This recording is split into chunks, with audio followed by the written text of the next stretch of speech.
Welcome to the Rock is George podcast. I'm your host, George Dionne, and this is episode 153. Thank you for tuning in. Be sure to hit like, follow, or subscribe on the platform that you're listening to us on. You can also check out my work at the loudest.com on the planet, knac.com, for exclusive hard rock and heavy metal interviews, live show coverage, and more. My guest for this episode is Dean Roland, the guitarist for Collective Soul. Collective Soul is currently out on the road in support of their latest album, Vibrating, which came out on August 12th, 2022. I'm a longtime Collective Soul fan, from Hints, Allegations, and Things Left Unsaid, the fantastic follow-up self-titled album known as the Blue Album with Fans. I also really enjoy their latest album, Vibrating. It's full of hooks, catchy melodies, cool guitar riffs, everything, I've come to expect from Collective Soul. Actually, I would recommend the two albums that preceded Vibrating as well, Blood and See What You Started by Continuing. And it sounds like Collective Soul has a lot more music heading our way. So here's guitarist Dean Roland to tell you more about it. If I knew absolutely nothing about Collective Soul, how would you describe the band's music to me? I think ours is like just a fundamental rock band. We look for a good melody with some honest lyrics and a good backbeat, and then put some textures and themes in there. But we have some spiritual backing. Our father was Adam. My father was a Southern Baptist preacher, so there's some of that stuff that creeps into the lyrical aspect, but for the most part, just trying to find a good melody. Absolutely. You guys are currently out on the road promoting your 2022 release, Vibrating. Your tour started in July, and you're almost through a 40-plus date run. How have things been going so far? The shows have been great. I mean, it's always fun. We get asked the question a lot. Like a song like Shine, how long have you played it? And do you get tired of playing it? Does it bore you? And it's like every night is a new night. And the audience brings it to life for us, having done it for almost 30 years now. So we just have fun with it. And we in the band, like the group of guys we have, we love each other, we have fun, we hang out, and it's we just try to share our joy and hope it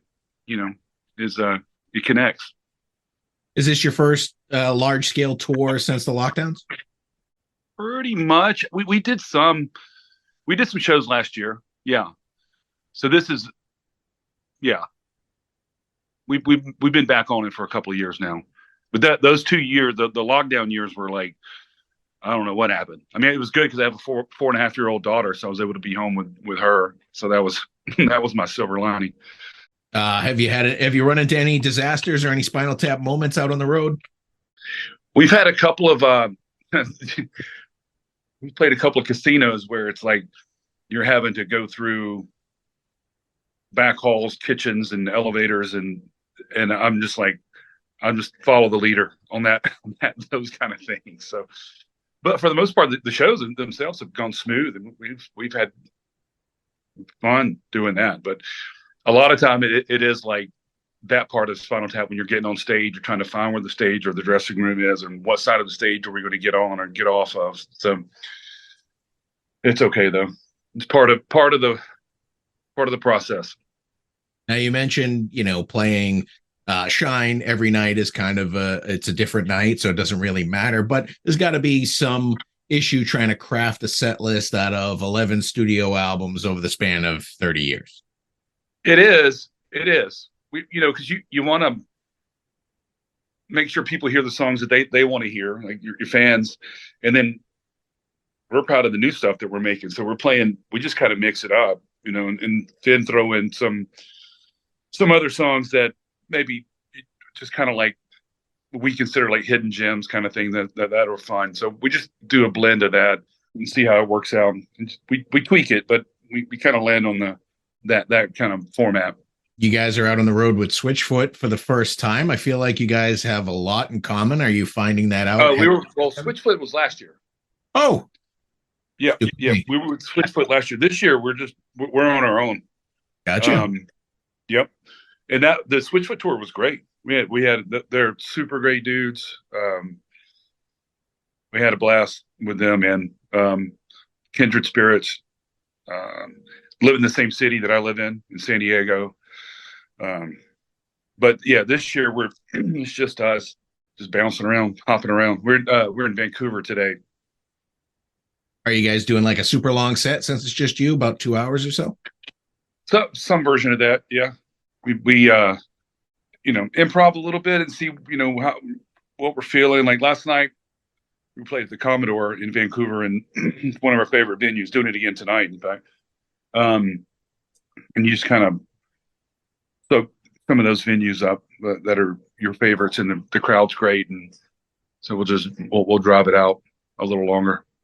The tour's coming to an end at the end of September. Do you have anything that you got in the works beyond that to extend it? Probably do some more shows throughout the year, but they'll just kind of be like more like one-off type stuff. And then next year we're setting up that'll be our 30th anniversary, and we filmed a documentary in January. We recorded in Palm Springs at Elvis Presley's. He had a house. He had two houses, Graceland, and then he had this another house in Palm Springs.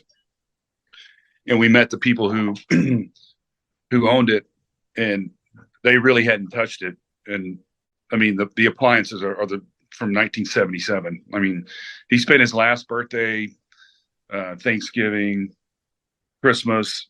That was like his escape. So anyway, we recorded a record there in January, documented it, and we're going to release that next year with the new record. So we're kind of prepping for next year.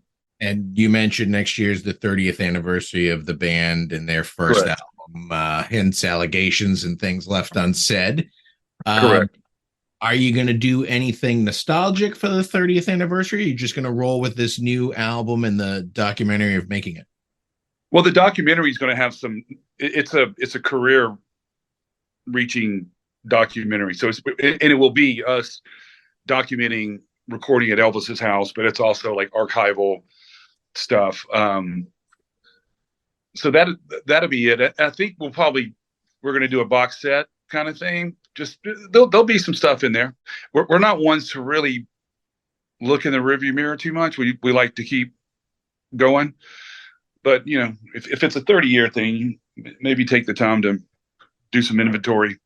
Well, let's talk about the current album, Vibrating. It came out last year. It's been out for a year now on Fuse Flex Records or Fuzzy Flex Records, whichever one you pronounce it.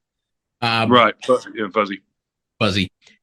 This took a little bit to come out. You guys were kind of crafting this one for 3 years while in lockdown, so it must have been a good feeling to finally get it out last year. Yeah. And then we also, during the lockdown, we recorded 2 more records. Like we couldn't tour because there was no place to. I mean, we were allowed to play, so but we could get together and get in the studio. So we recorded 2 more records, and then we did the one in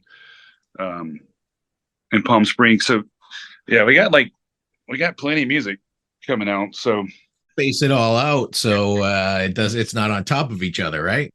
Yeah, I think we've kind of decided, for better or for worse, I think we're going to do a double record next year and just put it out there, and people can like it or not like it, listen or not listen. But I think that might be the path we're choosing. When Collective Soul puts a record together, does everybody contribute to everything, or do you handle mostly the riffs and the music? Your brother handles the lyrics? It comes in different forms.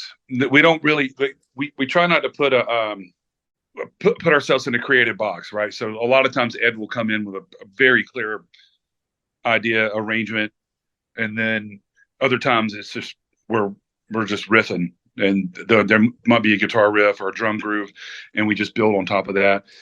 I've always thought it to be dangerous to take the approach of just creative, put yourself in a box. Like we just let it happen how it happens. Let the sparks fly.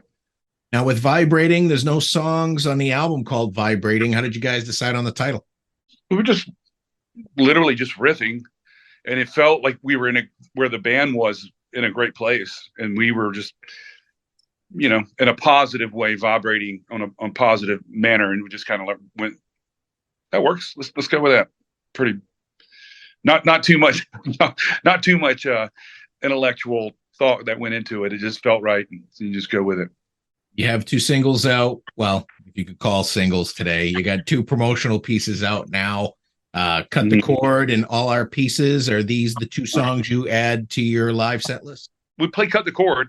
We haven't been playing all of our pieces. We did play it for a while, but it hadn't been on the set list for a minute. So we actually should add that back in. I like that song. But yeah, Cut the Cord. We kicked the set off with that one. I think this album is a pretty solid album. It's a nice, fun album. It's 47 minutes. Enjoyed every song. You guys cut everything like it was a single, I think, this time around. That's cool. Thank you for saying that. Yeah, we have fun. We kind of went back to the way we used to do it, where we just sit in a room and track it all together, and then had to do like a scratch vocal, and then he goes back in and we'll overdub and get it the way he wants it. But it's for the most part, we're jamming live. And you have your own record label that you put this out on now, Fuzzy Flex. A little easier, a little less hands in the pot when you're doing it yourself instead of having an outside label whispering in your ear. Yeah, we've always had good. We've had good fortune, and we were on Atlantic Records for, I don't know, 7 or 8 years in the beginning of our career, and they've always left us alone. Like it feels like anyway. I don't know we just kind of were self-sufficient when it came to that stuff. So not really been an issue. You guys, the album comes out on vinyl. You've had a couple of vinyls out. What do you think of this big resurgence of vinyl, where I think it was just dying as Collective Soul was coming in, and now vinyl seems to be the hot thing? I know. Yeah. I love it. I hope it's not just a fad or a phase. I hope it sticks around, because I love the idea of just the physical, visceral thing. You see the pictures, you see the credits, like that's how we grew up listening to music. So I think it's fantastic. Do you still get a chance to write any music with Ryan Potesta? I know you guys had a side project, Magnets and Ghosts, when Collective was on downtime. Yeah. Actually, we have a record written. I just haven't had the time to go in and record it.